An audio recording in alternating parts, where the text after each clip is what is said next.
To me, certainly, this isn't a fight with the town of Brewster, it's a fight for the town of Brewster. And I hope everyone will join in and this can be something that'll bring us all together. Nobody is pleased that we're having to do it quite this way, but everybody, I think, who's signed the petition is excited by the opportunity to trigger a sea change in the way that Brewster works. So we don't just see this as a one-off, we see this as a way to learn how to do everything else better in the future. And it was also triggered, obviously, by real concerns about a breakwater project that the town wouldn't relent on and was going to go ahead if we didn't force the early town meeting. But the goal is to bring Brewster into the 21st century, to get a better Brewster, and to waste a lot less energy and time and money getting there. It's all really about what's a good way to do development projects. It's about getting the horse back in front of the cart again when we work on these hard permanent changes to our critical infrastructure. It's all about the economy of Brewster as well. It's about keeping that rural character of Brewster that everyone loves. It's all about improving the experience for residents and visitors alike when they come here, and particularly when they want to go to our beaches. So as you'll see, we've got plenty of beach. We've got a couple of miles of beach. We just don't have a reliable and pleasant way of getting all the people to most of it when most of them are here and wanting to go to it in July and early August.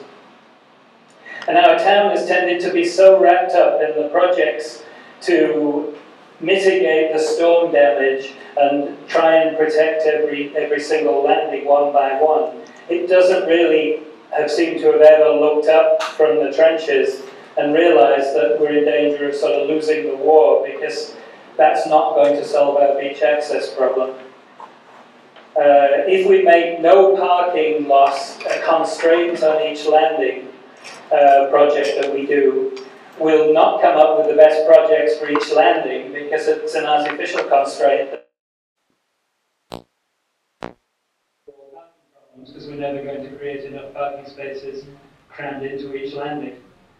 As Chris Miller said to me this morning when we were talking, we can do all this, but if a hurricane comes next month, all bets are off. A lot of the things we're doing at the individual landings could easily be gone in a month or two. So we can't solve the parking problem that way. We actually I was going to a meteorological briefing for emergency management a week ago. We're actually, just about now, we're due for a Category 3 hurricane. Very few people can remember those. There hasn't been one since the 1950s, I think. Bob was only a Category 1. And we were on the floody side of, the windy side of Bob, not the floody side, so it could be a lot worse. The form of our beaches changes each year. So we need a robust parking solution that doesn't use the vulnerable infrastructure right close to the coastline. It's also quite often precious habitat as well. We need soft solutions for the peak that don't pave over what's left of our undeveloped land. We need flexible solutions that can assure people of easy beach access and get them to the best beach for them each day in a reliable way, rather than driving around hoping they can find a space, or, as I've heard repeatedly as we've talked to people, just not even trying anymore because they don't think they can find a space. That's very common amongst Brewster residents. And we need solutions that do no harm, that don't spoil prized access for residents year-round, for example, views and dunes that people want to go over in the winter as well. And we need to learn to work through these kind of projects in an effective and efficient way, starting with an analysis of the problem involved in, not jumping to a design that only takes a fraction of the problem into account and then becomes a battle between the proponents of the design and the people who can see all sorts of things wrong with the design.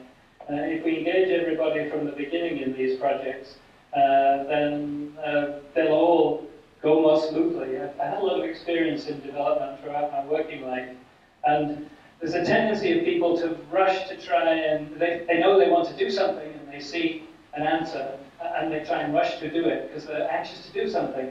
But actually, all the research shows the projects that get the best results and take the shortest time are those where people spend more time at the beginning, talking about all the different concerns, all the different aspects, validating the assumptions that are implicit in what they're going to do and that kind of thing, because then everything can move forward quickly with a lot of consensus. That's what we're shooting for here, so that's why this is coming now, and we're talking about an overall plan, and we're talking about holding some of the scary projects until we can do them a lot better and start again. And certainly, at least one of our selectmen, the chairman, has recognised that that might be the best way with some of these projects, to go back to the beginning and do it properly. Thank you. Thanks, John. So just quickly, I'm going to give a beach access overview, go through who Save Brewster Beaches is and what we're standing for, and then we're going to look at the content of our citizens petition and how it might be applied in a retroactive way to the Breakwater Beach projects. And throughout, again, I'm going to give you a chance to offer questions and opinions. Next slide, please. So certainly John gave a great introduction. Brewster's identity is definitely defined by our beaches. Our economy depends on it. And it's a year-round benefit that we have here in town. It's not just a seasonal benefit. People do use the beaches and landings year-round. Everybody who's familiar with the beach, who has a favorite beach, sees people there all the time doing different things. These landings create a unique environment, and everybody enjoys them in different ways. The biggest issue, perhaps from a planning perspective, and it's a challenge, is that in the summer we have a peak demand period where we have to, in a sense, have an infrastructure at the beach that is built to meet the peak demand period. At least that's been the conventional wisdom. We need to build up infrastructure to meet peak demand, and we think there's better solutions than that. What this issue creates are what John has called customer service challenges, and that means unhappy residents who are unhappy with the town about our current beach access, and unhappy visitors who go and get a parking permit, parking sticker, go down to the beach and they can't find a space. They may not know, they might get ticketed. There are a lot of unhappy people around, and certainly those who were out talking to people with this petition found a few. Next slide, John. This is just one example of the kind of things I think we should be doing if we're doing proper planning. That's just gathering data about our beaches. Some of this all came from the town, but it's not assembled in any way where we can look across beaches and look at distance. I had to measure the distance on a map for each of the beaches and then apportion it if one needs another somewhere, or split it halfway kind of thing. But this is one example of what we need to do for our planning, and it also illustrates a lot of the problem. If you look at Breakwater Beach here, we've got 62 spots, parking spots, about 286 feet wide of beach at Breakwater, of which a couple of hundred was the donated land and 80 or 90 feet is the town landing.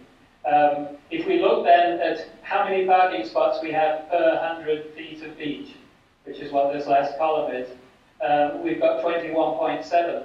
And if you look up and down for that same number, there's only Saints Landing that's in the same ballpark. That's got about 20. There's a lot of others that have much less parking for the beach space kind of thing. So if you look at this, you wouldn't necessarily say Breakwater is the place where we need to be adding parking. And you might say there are other places to put more parking because we've got more opportunity. But nobody looks at that kind of thing. And those are the kind of things we should do if we do a good access planning. There was another one that maybe didn't make us, that just shows that Brewster has about 5.75 miles of beaches overall. And 2 miles of that beach, if you analyse it, are public beach, state or town owned, and a little bit of BCT owned as well. And so you can see here that the majority of it is on each end. There's Wings Island there, that's about 3,000 feet. There's Payne's Creek to Man's Landing, that's about another 2,000 feet, I think. And there's just little pockets and little bits as we go along that are often only 100 feet or 150 feet wide. Then there's the bit that doesn't get used much, that's at the end of the Spruce Hill walk from the car park that's by the Old Museum of Natural History. There's about 600 feet of beach there, and a sort of derelict building that's not occupied another 200 feet there. So there's a lot of open beach there. Then there's Linnell and Crosby. And the town is often saying that we should just put all our parking at this end because Crosby is the only beach that's growing or accreting now, they're saying. For a while they were saying it was 1.5 miles. It's not, it's more like 3/4 of a mile, about 8/10 of a mile from Linnell to the creek. But there are issues with that. We need to study this more if we're going to look at that, because there's a lot of beach here that at the end that's not very attractive to most people. It has reeds growing on the outside. It's got flies coming at you from both directions. It doesn't have any water. You can't get access to the water from there. You hardly know you're on a beach. But then at the high tide, it goes to less than 1 town from the high tide to the dune, depending on where the moon is, I guess. But it can do that because also there's a lot of sand accreting out here. That seems to be pushing the water up. So we need to look at these things more carefully than just make simple statements that support a plan somebody's already decided to do without really understanding what those mean. And that's a good example of that. So you can see overall there's a much better opportunity to balance the load of people on the beaches, and there's also a lot more opportunity to get a lot more people to more open beaches if they want to. So we're not out of capacity. Now the sticker sales, the other side of this then, we're selling stickers for beaches. This is last year's sales. Mostly the seasonal stickers, that's the biggest part of the revenue, but then the weekly and the daily. If we average the weekly and the daily over the summer weeks, it looks like on a peak day, about 7,000 vehicles can be looking for parking, but only about 400 spaces. It's not that bad, thank goodness. No, thank goodness. But it feels like that sometimes. But even if you only assume 10% of the people with stickers are going out, that's 700 looking for 400. We can never offer good service to the people who buy the stickers, really. Now that's including, most of this is focused on the coastal beaches, on the bay beaches, where there are more projects and more issues because of erosion and that kind of thing. But here we've included all the spaces at the ponds as well. So there's about 123 at the ponds and about 270 at the bay beaches. So people often circle, wait, park illegally, or give up, or don't even try. There's a lot of people who are unhappy with the beach access, and we can't solve it just with putting parking next to the beaches. There isn't enough land. Now this one just looks at the handicapped access, and that's important too. That's something we should do in our analysis. This came up when we talked to Finance Committee. No one's kind of looked across all the beaches and looked at where we can improve handicapped access and how the spaces relate to the access. It's just kind of almost wherever we can, we put in 2 spaces. It's as simple as that. And so the only point here is that this needs more work as well. This is something we should be looking for, because an access plan should look at all the customers, all the people who are looking for access, and all the forms of access. And the handicaps are very important ones. And certainly people with disabilities often really appreciate being able to park somewhere and get the view. And the view is very important. That's an important type of access. It's not just about being able to walk onto the beach necessarily. Or to park. I mean, there's handicapped access, actually being able to park there, and you have a sticker, but there are so many more people, and this becomes maybe all of us in the winter, who want to just drive up and look and don't want to experience the weather. And not every beach offers you that view from the car. And certainly breakwater is, that's something special about breakwater. So this is something in process. It's reflecting feedback we got from the Finance Committee the other night, and we want to continue working on this issue. So overall, I'm going to refer back to John's ratio. It could be as bad as 18 to 1. And if it's just 2 to 1, that's not enough space when you want to go off and cool down. Sticker sales, they go into the general fund. They are not reserved for use at beach project or at town landings, but it's a sizable chunk of change. We do have some beach amenities. We've added some in recent years. I really want to highlight these kayak racks and canoe racks that have popped up across town. I think that's an outstanding example of the work that our town staff are doing, looking at how kayaking and boating has become do, and they responded to that, and that's a real benefit. Some beach landings have had storm drainage and erosion control issues for a long time. We've lost spaces, obviously, at different landings. We've lost entire landings if you look at the retreat at Paynes Creek. So erosion is a real concern. And then if you're concerned about climate change and you worry about sea level rise and larger storms, that poses not just imminent threats of the next storm, but a long-term issue. And those issues, erosion and sea level rise concerns, are going to vary by landing. So a blanket approach is not going to work. The town is out collecting lots of data on coastal dynamics, and that's going to be really important for coming up with future solutions that make sense in the near term and in the long term. And in some cases, the best solution is no action, not doing anything because it's not a priority right now. Instead, to focus resources on where erosion is a big challenge. To maintain and protect these prized assets, our beaches, we need a plan for the future that covers some of the data points that John and I are talking about, and some of the considerations that we've heard as we go around town that are coming up. We're hearing dogs, we're hearing horses, we're hearing from shell fishermen. It's not just visual access, it's not just handicapped access, there's all kinds of ways of getting access that are really important. And so if we have a comprehensive plan, hopefully we'll be able to accommodate and balance all those needs. There have been some 2015 developments on the parking side, and I think there's been a lot of frustration about this issue. The town did eliminate 35 spaces in front of Crosby Mansion, began ticketing in the middle aisles at Breakwater and Saints Landing. And those middle aisle parking spots, when it's high tide and it's hot out and it's a weekend or a holiday, those spaces fill up. They're needed to meet that very specific peak demand. They've been used for decades, and all of a sudden this year ticketing started. And that was a rude surprise for people, and it ends up constraining the amount of access people have, the ability people have to park at the beach. And then the town did request bids for construction at Breakwater Beach. Today was the bidders conference at the beach, and the town's plan is to start the bulldozers on September 8th. So that was certainly a catalyst for action from citizens. And then the town continues negotiations on this idea of putting in 275 parking spaces, 5 lots, on land that's just north of the boundaries of Nickerson Park right now, on state land where Cape Rep Theater is. And the public and neighborhoods are not privy to those negotiations, so that's a real concern. From what I've read, it seems that the petitioners are primarily concerned about breakwater for reasons that I'm entirely sympathetic to. But the moratorium as proposed drags in a number of other projects that I think are better thought out and ready to go and involve state money.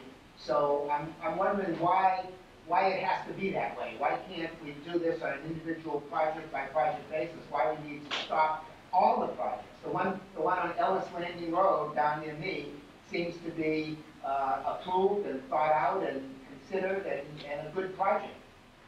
Well, I'll address that question in a couple slides because it's a great question. It's an important issue, certainly. Okay, next slide. So, Save Brewster Beaches. When you first heard the words "Save something," you may have seen the signs popping up around town for Save Breakwater Beach. And that was really the flashpoint for a group of citizens coming together and trying to figure out what we could do. In talking to people around town, the people who were concerned about Breakwater learned about the concerns at other landings, and we're still learning more. And so we're really focused on looking at beach access holistically at every beach, at every landing, and at every pond as well, and to look at it from all sides. So we think that's really important. And our biggest focus is that we need to be thinking about and planning about and doing projects based on people and places, because that's what makes Brewster special, not just vehicles and parking spaces. And there's a little bit too much focus on vehicles and parking spaces, which is understandable because that's the flashpoint, but we're not going to be able to solve the problems just with more parking spaces, because there are some beaches where we'll never be able to build parking spaces, so we've got to come up with other types of solutions. So we definitely think that there are opportunities for near-term implementation of flexible and creative solutions to address this peak season parking demand. And what I always think about is Sparky, the guy with the green tractor and a hay wagon. He's providing beach access. He's bringing people down to Kings Creek. He's probably making a couple bucks. I don't know if he wants to work in the day, just around high tide. But there's an entrepreneur who found a niche, and he's meeting the needs of the seasonal beachgoers. If we had parking all the way around that triangle of Kings, or at least on a couple sides of it, right there near Kate's Ice Cream, and Sparky wanted a more regular job, there may be an opportunity there. But we can look at innovative solutions like that don't cost a lot of money to implement, adding new bike lanes or putting out maps for tourists and visitors to give them a guide on when they should go to which type of beach and what they should look for in terms of if they want to bike to the beach or if they want to walk to the beach. There's a great diversity of solutions that are out there that could help bring the level of angst or anger or concern down without requiring permanent solutions. We felt it was necessary to put forward a temporary moratorium to stop some of these vehicle-driven town projects. Those projects are going to come up with hard solutions. New infrastructure built in the coastal zone stuff, those projects can't be reversed. And so once change happens in a world where in a coastal environment that's already dynamic, those changes are permanent, they're going to affect things, and we're going to have to live with them forever. Let's look at the easy or short-term or innovative solutions rather than the vehicle hard-driven ones, because each of these proposals has the potential to change the character that we cherish. It's not just the character at the beach, but driving down the rural roads to the beach where you get to see that peekaboo view of the beach as you're driving or as you're walking, as you're riding your bike. Things like that can change if we go forward with hard solutions. To the extent possible, we'd like to minimize that approach. We also felt like it was important in the citizens petition to recognize that there are planned town projects that should go forward, projects that are specifically designed to maintain and protect existing parking footprints or to resolve stormwater, safety, and other concerns. If they make it through the permitting process, if they are acceptable, if they are funded, they should go forward. We're not looking to stop every project, but there are certain types of projects that really do need to stop. I think it's unfortunate that the town and others have characterized our approach as a ban on everything. I think that's, again, an unfortunate look at what we're trying to promote. Next slide. So what does the citizens petition do? What's its intent? The title is Enhancing Beach Access in Brewster through Comprehensive Community-Based Planning. What we wanted to do was give voters an opportunity to direct the Board of Selectmen to halt the Breakwater Beach project and also implement this temporary moratorium on certain types of projects that may ultimately have long-term impacts that we may regret or that may not be fully vetted in a public environment as of yet. What we're saying is, let's put things on hold, and some of these projects have been on hold for years, as Mr. Ellis will testify. It's been a long time for these projects to get to the point where they are now. Maybe they're ready to go. Some of these other projects that are in the formative stages, they may take 5 years. The time to get comprehensive planning started is right now. So we want to develop a Brewster Beach Access Plan that establishes a town-wide framework of goals, priorities, and criteria against which future projects will be judged. Now, the term comprehensive planning in Brewster is kind of an oxymoron. We've never actually had a comprehensive plan, and we've been criticized for suggesting you want to put forward a comprehensive beach access plan, because it can't possibly be comprehensive. We hope it's comprehensive enough to address this issue, while the town continues to try to figure out how it develops a big picture plan that addresses the economy, the environment, and social issues. But we feel like it's important to have a comprehensive plan. That plan is based on engaging the community. You guys, as beachgoers, have much more valuable input on what should be done, what's happening at beaches, and what should be done at beaches than any consultant will ever have, because you're there, you know the conditions, you live in the neighborhood, you're visiting it all the time. If we can get that upwelling of knowledge, that's going to be a huge benefit to this town. We want to address all types of beach access in all seasons, not just focus on peak season, peak demand concerns, but look at the full range of ways that we use the beach, including uses, again, that are not allowed during peak season, like horses, like dogs. We also want to look at shellfishing and all kinds of other stuff. We want to address it all. And then we want to figure out how do we optimize different types of access at different town landings based on their site-specific conditions. Each landing is unique, has a unique surrounding, and a unique neighborhood, and a unique view as you approach it, a unique view as you park at it, and a unique experience once you walk out on the beach. Every single beach, if we can figure out how to optimize on a beach-by-beach basis while having broad and overreaching goals, we're going to end up with a much better program of projects that we're doing at individual landings. And we're going to look at two landings at the same time and figure out how do they interact, what can we do to address those issues. People who live here in town know that on a high tide, on a Saturday or Sunday, the tourists flow opposite the tide. They flow towards the beach. As the tide comes in, they're flowing the other way toward the beach. The smart people go to the ponds because everybody's going the other way. And you can find a parking space at high tide at the ponds. We need to study the beaches and the landings in that way as a dynamic system. We also put forward in the article 3 essential tasks that the town has not yet agreed to take on. Online surveys and targeted outreach. Again, events like this, events in neighborhoods, events to different stakeholder groups, and public surveys. A beach access study, looking at each landing, what's there and what might be in the future. And then an options analysis. What's the full range of options we can look at to address the issues at each landing and the town-wide goals and priorities. So I'm not going to go through this whole thing, but this is all in the petition. Again, we're trying to think comprehensively. We want to think about the environment and our economy. We want to engage the business community in this discussion because they plan around our beaches. Their livelihood depends on our beaches. This idea of online surveys and targeted outreach, the town has talked about this. It has not done the targeted outreach that was required, for example, at Breakwater.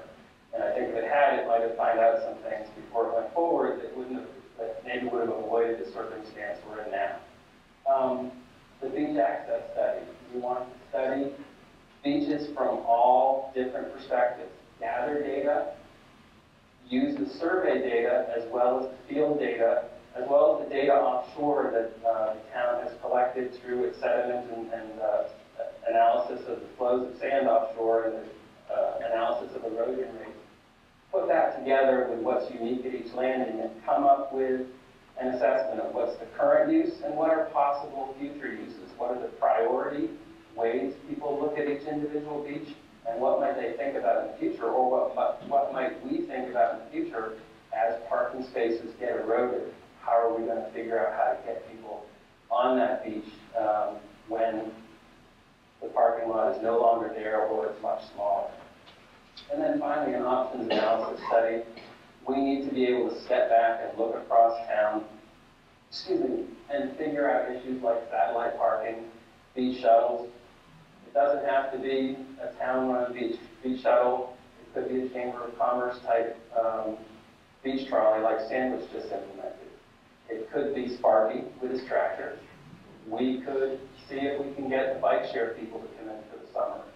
Put out an RFP and see if entrepreneurs want to come up with ideas. There are pedicabs now in Hyannis.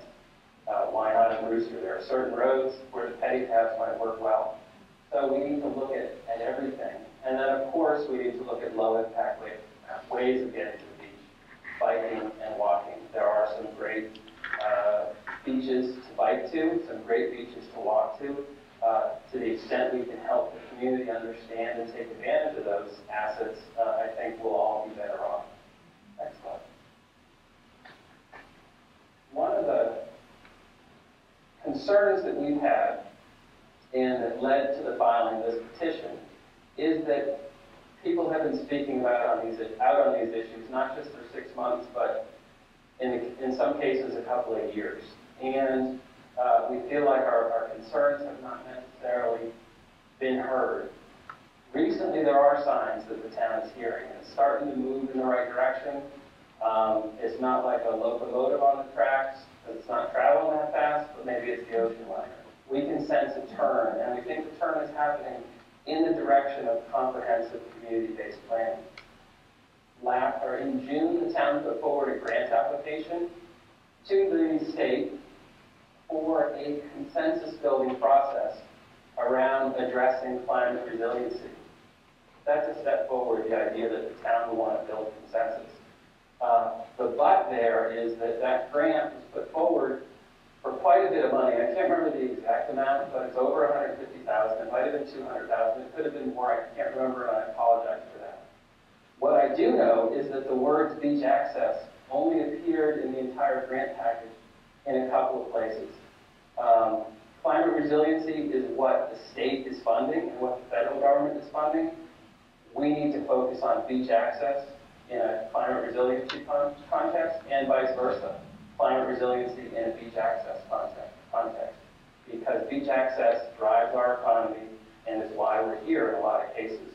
That's the near-term focus in front of us, so we should be looking at grant opportunities where we can use those funds to focus on beach access. And hopefully if the state does give the town the funds, they'll steer further in the direction of beach access planning. We provided town officials with the draft petition in late June and told them, we're thinking of filing this petition. We're concerned. Here's the exact language. Can you help us? Can you look at it? Are there specific things you would suggest? The response was crickets. We didn't get any input. We didn't get feedback. Now we're starting to hear, and this was said today at the bid meeting for Breakwater, if you'd only let us know, we would have helped you address some of the problems we find in your petition. Well, we sent it to the Board of Selectmen and asked the chair of the Board of Selectmen to share, to look at it. We know it was distributed internally within town. We didn't hear anything, so it's somewhat sour grapes to complain about what we were doing when they knew it was coming. Town officials did acknowledge that we had a right to file a petition. They suggested that we should have waited and filed the petition on their schedule. That idea, I think, went out the window when we told them we might file a petition and they put Breakwater out for bid. There just didn't seem to be any room for compromise or any advantage to us for compromising, because we tried to compromise, tried to get input, tried to give them feedback for over 6 months on Breakwater. It just didn't get anywhere. The town has formed a beach access survey working group, and that's being convened right now, and that's good news. That means that maybe we'll catch some data from beach users based on their experience this summer. In May and June, even earlier, we were advocating, start to collect the data now. Get email addresses when people come in to get a sticker. It took a long time for the inertia to move forward, for the town to act. I think it's active now, and I think they are starting to collect addresses. And they are planning on issuing a survey this fall. So look for that with your tax bill. Maybe one of them will make you smile, I'm not sure. Permits are now being sought by the Natural Resources Department for parking lot view enhancement projects, where they're now going to do some pruning of some of the vegetation on top of the dune so that people can drive up to the beach and they can see the water from their car. That's a great step forward. It was not a consideration, couldn't possibly have been a consideration when they decided to design the Breakwater project the way they did. So they heard that message I think they maybe have to apply it a little bit more retroactively. But at least they recognize visual access from the parking lot is something that's important to this community. And again, town officials are saying they support comprehensive community-based planning. We'll see if they get the state grant, how it goes. The bigger question is if they don't get the state grant, will we have the funding available that's required to get this process going now? So by next year, we'll start to have a plan in place and can maybe look at piloting solutions. And then we'll have a full-on plan within a year or so. So it's going to take time to develop a plan. That's absolutely true. We wanted that process to start a couple months ago. It needs to start now, and we need funding for it. It would be nice if there's a substantial article on the town meeting floor to put money forward for comprehensive planning. And then finally, the town also is preparing its own warrant article addressing beach access issues. You can learn from the seashore as well as what other towns are doing. There are best-in-class solutions that other towns have implemented. What we need is a framework, a planning framework in which we can figure out what are the solutions we need. And so we can look to other towns at the seashore. And I'm sure if we have the funding and we have the push of the Board of Selectmen and the citizen petition is successful, there will be a lot of motivation to look at what others are doing.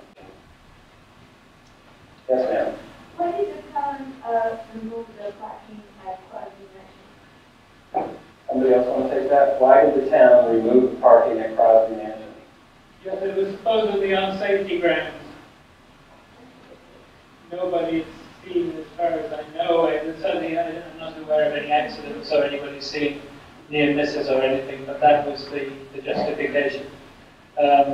In the long run, it's a nice thing to do if there's somewhere else for those people to go, but in the short run, the reason for acting so quickly was safety ground.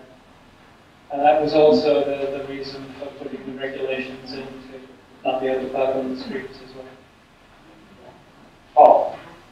Yeah, state money has come into projects, and so these projects have gone forward. I mean, I think of Long Pond and the 124 instance in Harwich, where against the wishes of everybody on that road, the plan went forward, and the argument was, well, we couldn't do it without state money. And so, and the response is, well, maybe we shouldn't do it, period.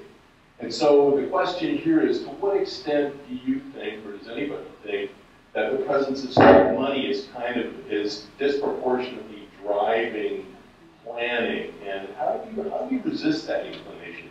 Because actually state money costs us money. I think that's a great point, Paul. Certainly the Breakwater project is a grant-driven project. It would not have gotten as far as it did without grant funds. It's tempting to look at the sugar daddy, even though the sugar daddy's taking money from your pocket when you're not looking. And the state and the federal government are looked at in that way because you get a share of funds from other communities when you pull in grants. I think there is a concern in the government studies, Brewster Government Studies Committee. I encourage everybody to read their report. They highlighted grant-driven projects as a concern. It's tough though when that's what you're looking for money, and it raises that question. If we have $270,000 or so coming in beach permit revenues every year, maybe a portion of those funds should be dedicated to capital reinvestment at our landings. And then we've got a dedicated funding stream, and we can plan for projects and design projects that aren't engineered to meet what the state is looking to give out funding for. Does that help? Yeah, I mean, the state tends to overbuild things, I mean, and overdo it. And Brewster's a little, I don't know if delegate's the wrong word, but, you know, we're a little more homey than that. And so that just concerns me. Thank you. Thank you. I think it's about the question about the parking cross state. I've also heard the explanation was safety, but that's no less safe than show us parking lots. I don't know what they're talking about. It seemed to me, from your perspective, explanation. That the loss of parking spaces is to increase the pressure on the parking lot so that we will demand the 275 space parking lot be built. There's no other explanation for it. Politicians aren't that cynical, are they? So, breakwater, a lot of people are familiar with it. I'm not going to go through the details. I'm going to talk more about what are the concerns that some of us have had that drove us to where we are today, and then also take a look at how we might retroactively apply comprehensive community-based planning to this project. So first, what do we lose with that project? We lose the signature view that is used year-round by the elderly and handicapped. Portions of the dedicated beach park. John, you mind using your pointer?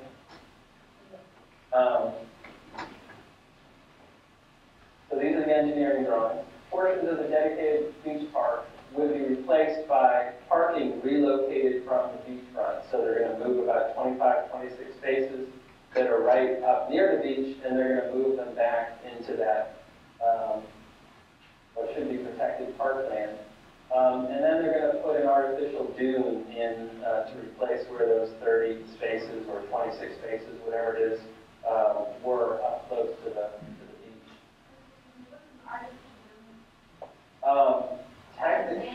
Well, I think that's where it starts as a pile of sand, and hopefully, again, it would revegetate. But an artificial dune would start as a pile of sand, yes. But they are required to put plantings. I'm going to hold off on questions and comments on just so we can get through this part here.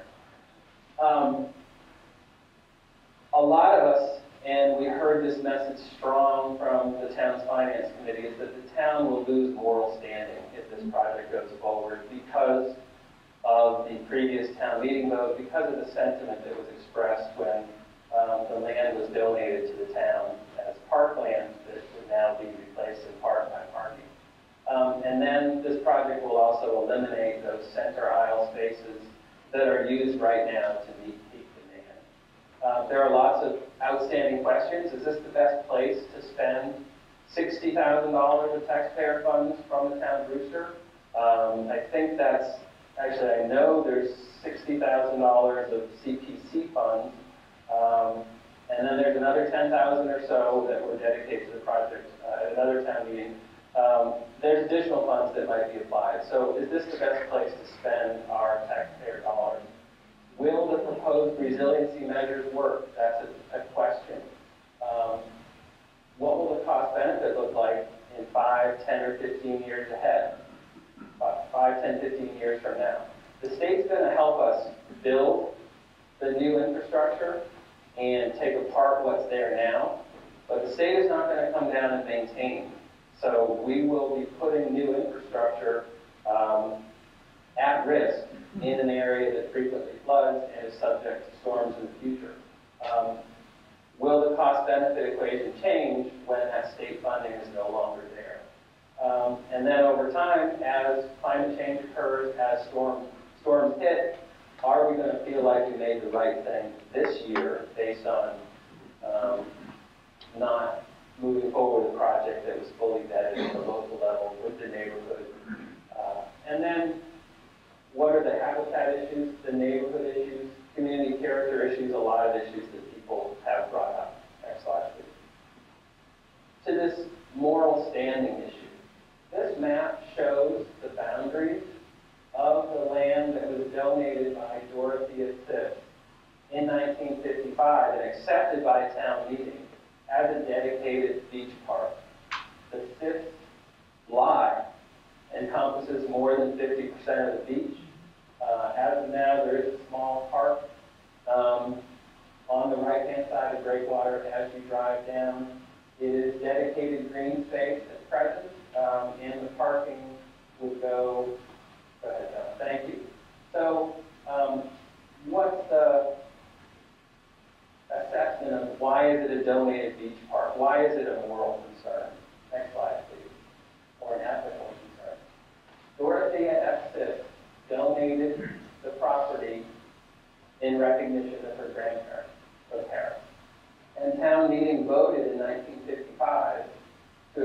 gift of a parcel of land easterly adjacent to the Breakwater Town Landing from Mrs. Dorothea S. Sisk, for a beach park in memory of her parents.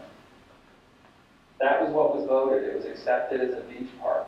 And when we heard about, and people heard about the Breakwater project, somebody tracked down Dorothea Sisk's relatives. And so her granddaughter was asked about this issue. And you can read the quote. She's pretty clear that the property was donated for one purpose, and changing it from a beach park and green space into a parking lot is antithetical to the original intention. In the nonprofit world, this would be called a violation of donor intent. It would be a big no-no. And the town has produced legal analysis that says we can do this. Just because you can do something doesn't mean you should. And so this is a real concern. Personally, I think this would put a stain on the town. And it really raises a question about what do we mean? What does the town mean when it takes a vote? Even if it was a vote long ago, we should be concerned about what happened, and we should honor that intention today. So this is how the town presents the Breakwater property in public. What's missing in this little drawing? The delineation of the two lots.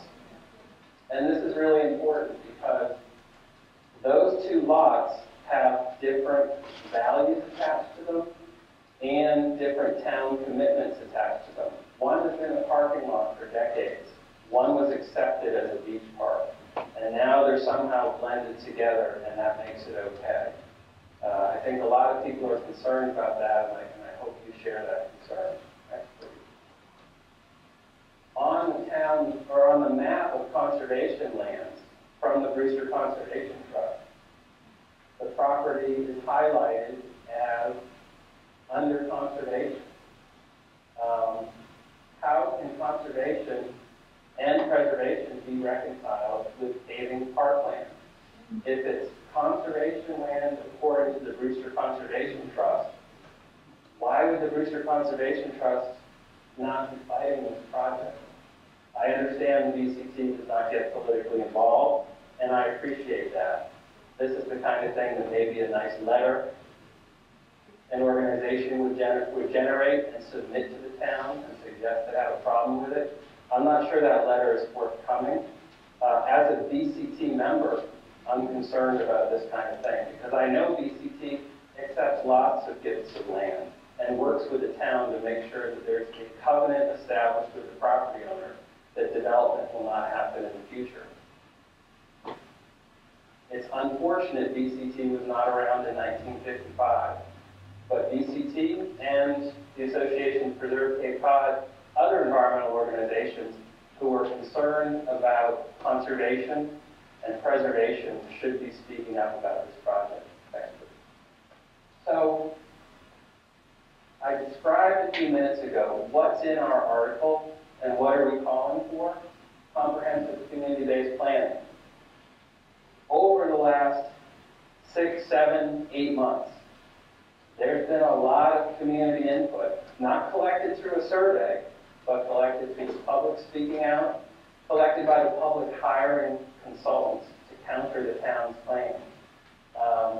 We've heard a lot of input. In a comprehensive community-based process, the people running the process, the town, would go out and collect that input, go out in the neighborhoods, do the surveys of the public before they came up with engineering drawings. In this case, the outreach has happened afterwards, and it's been at public hearings and in public forums and in angry sessions before the Board of Selectmen. What we learned from this input from the public that we could have and should have learned through a survey is that people place a very high value on the view at the top of this picture. The beachfront parking and the view, where you can see over the sacrificial dune and you can see the water, you can see the mudflat. That's enjoyed in all seasons. The elderly and the disabled enjoy it. A lot of input from families who use that beach, who like to have parking because the stroller or the kid you've got to wrap your arms around is better when you don't have to transport them far. And then there's this other issue. There's a storm drain there called the Considine Ditch Outfall. Kids love that thing. I wouldn't recommend they play in it, but it's something that kids love. And it's one of the unique features of the beach, I'll put it that way. Tradesmen, if you go by that any day of the week in the off season, there's always people there. All day long. They go, they chill out, they get a rest, they think, they enjoy their lunch.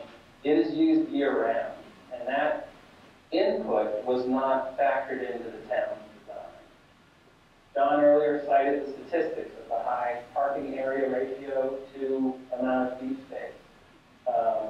That sort of thing should have been considered in the design. If they hadn't put a stake in the ground at the neighboring Sixth Beach Park, they would have learned that that neighboring beach park and the neighboring BCT land, it's there, its value is underutilized. There's one picnic table there could be more. There could be a swing set in that park. There could be lots of ways to get people interested and engaged in that park. It's not very well cared for right now. It is underutilized. Some people have used it forever, but that would bubble up through neighborhood input and through research. I mentioned the outfall, and there are other stormwater concerns. The bottom picture shows this spring after the record-breaking winter.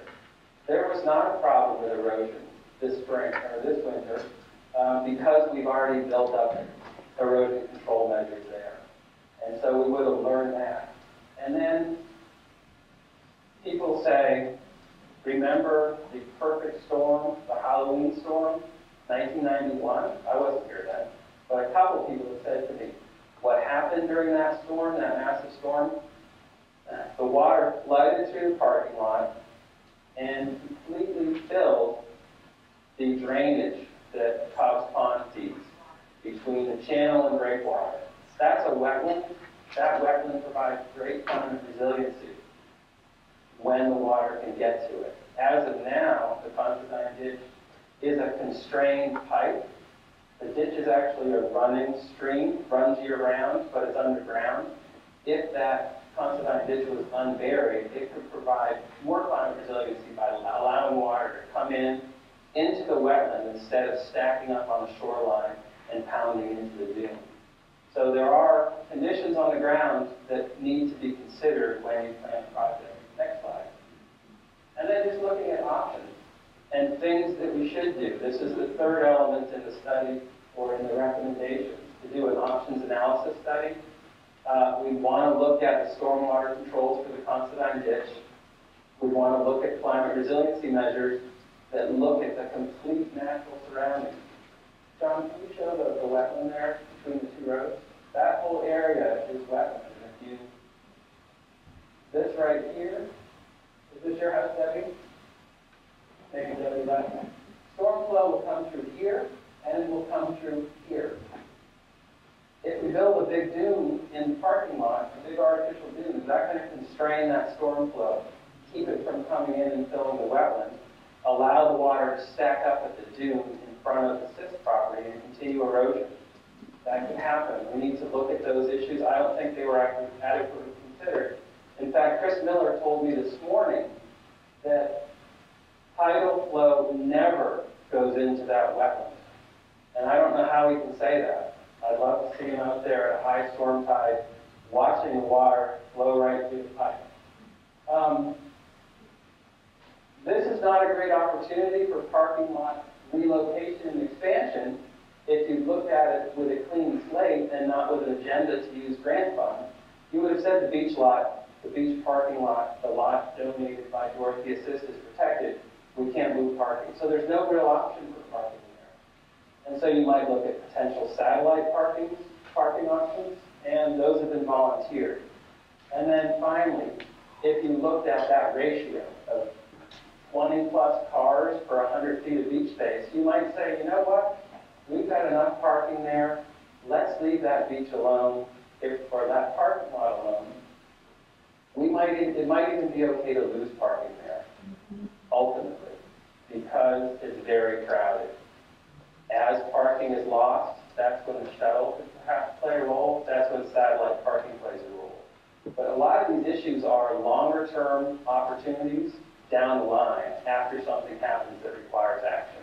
And I think the no action alternative to breakwater is a good one. So, any questions or thoughts on that? Yes? Yes, and in view of what Wellesley is doing or about to do with their wetlands, aren't there government regulations about, you know, protecting the wetlands so we couldn't shut off the flow of water? I think they just go ahead and do it. I don't think that the town could ever change that outfall without a lot of work with the state. So that would be a project that would take a while. But it's the kind of thing to consider is what's the natural topography. And if you think about climate change and if you believe the sea level is rising due to human activity, and it's going to continue rising, the reality is that those houses at the point may become an island at some point, because that's what sea level rise is going to do. So we need to be planning for the long-term future, not doing short-term grant-driven projects. Okay. The next one then is another example of that, although I guess this is maybe out of date now. I seem to be hearing that there's newer things for Crosby at this stage. Richard, when you were talking about the engineering plan, was that for Crosby the Nell? Yeah. So that's the first I'd heard of it. I mean, I mentioned to many selectmen that we need to be kept posted about what's going on. I'm president of a neighborhood association there. I mentioned to Chris Miller too, we'd like to be up to date. But they've never said that there's an engineer who's doing a plan. We didn't know that. And so these things coming to us now, and it sounds like Peter's thinking this one's out of date now, but no one's told us that this has changed. No one's asked for any input. That's the critical problem. So whatever comes out now is going to be a problem again because they wouldn't have considered all the aspects. But what they came up with last year, which was a problem, I can show some examples of that. There's 5 parking areas here. 1, 2, 3, maybe I can't find, no, 4, I think that counts as one and one other. But 5 parking areas overall. And many problems with this. There are going to be 2 entrances here on Crosby Lane, which is already too busy, and selectmen have said they weren't going to add access on Crosby Lane, they're going to add it on 6A, but that only comes at the end after you spend the whole $2.5 million. That's the last stage of the access here. So would they ever get to that point? Where are we going to find the $2.5 million? This area here is old tennis courts and basketball courts, but Richard walked out there, it's within 80 feet of wetlands there. They were talking about putting temporary parking there without any drainage or anything, without any protection for the wetlands. This is all in the area of the mansion vista, something that the initial objective in buying this was to restore the vista, restore the historical context of the mansion. More parking here. And then more here near the wetlands. Yes? Can you just trace Linnell and Crosby? Oh, sorry. Okay. Yes, we put it sideways because, yeah, we put it sideways just because it fits better. But this north is this direction, so north is where I am. This is Crosby Lane, and this is Linnell Landing, and this is Route 6A. That's west on 6A, and that's east on 6A. Sorry, yeah. So that there is Crosby Mansion, that's the key thing, and there's the Cape Rat Theatre. There's roads and a turnaround here that goes right next to somebody's back garden kind of thing, right next to a residence. There's all sorts of things here that you wouldn't come up with if you took a balanced view of what's needed. But one of the worst ones is the idea that it had to be 275 spaces, and somebody's pointed out that might not be appropriate for the beach that's within half a mile walk of here or anything, because it's already pretty full with the spaces we've got. Next one. This is the original state plan, which is hard to see. So here, this is north, this is Crosby Lane, this is Linnell Landing, and this is Route 6A. And so this, I think, was in There's a date on it. Here. 92, something like that, okay. Now here, you see that actually they were adding 2 pieces of parking but taking away 1. So there was just going to be a turnaround on Crosby Lane, no parking there. There was going to be a car park off Linnell for the town parking and another car park there for state parking and a road coming in. But there were going to be nice parkland trail to hike and to bike to the beach. The old tennis courts were going to be restored as tennis courts. There was no idea of putting car parking there at that time. And you can see here, this may not be right now, but you can see here there was a lot more thinking about this is a state park and we want to keep it like a state park. We don't want to pave over the whole area and have parking spread out over the whole area. We want to keep it concentrated and let the parkland be restored. This used to be a Camp Monomoy. So what's happening now is kind of restoring what we hope will be a great piece of state park that leads to the beach. But 275 spaces spread across it will just make it a landscape car park, basically. So here, there's a lot of wetlands here that need more surveying before we decide where we can put our structure. But there's also a lot of great habitat that belongs in a state park that we should be protecting for a state park and helping it regenerate as parkland. That's certainly one vision that we should consider as well, rather than just turning it into a mass car parking area. So there are lots of questions that are still outstanding for us. What's going on with the state? No one's ever reported on these discussions, and the biggest sort of emphasis at our annual meeting for our association was, how do we know what the process is? How do we know what's going on? We need to look at the shuttle. How would that fit in with beach access and other goals, other ways of getting people to the beach? This, just as I happened to look on the Google Street View a couple of weeks ago, I noticed that's what they've got on that Street View just near our house, is the shuttle that Ocean Edge runs. They've been running a shuttle for a few years. They know the economics, they know the demand, they know where people like to go. They know they can turn around easily at beaches, they know how to get along the roads, and that kind of thing. There's an awful lot of information we can tap into there, but people in town say, oh, it would take at least 3 years to figure out if you could run a shuttle. That's only because they're not starting and they're not doing all the things they need to do to figure it out. We could figure that out over the winter if we wanted. We need a process we can work with them on, and that's sort of one of the reasons for taking this stand, I think, because I've been saying that for 7 years. It's actually out of packet. 7 years ago this month, we had a big meeting at our house when they wanted to widen Crosby Lane.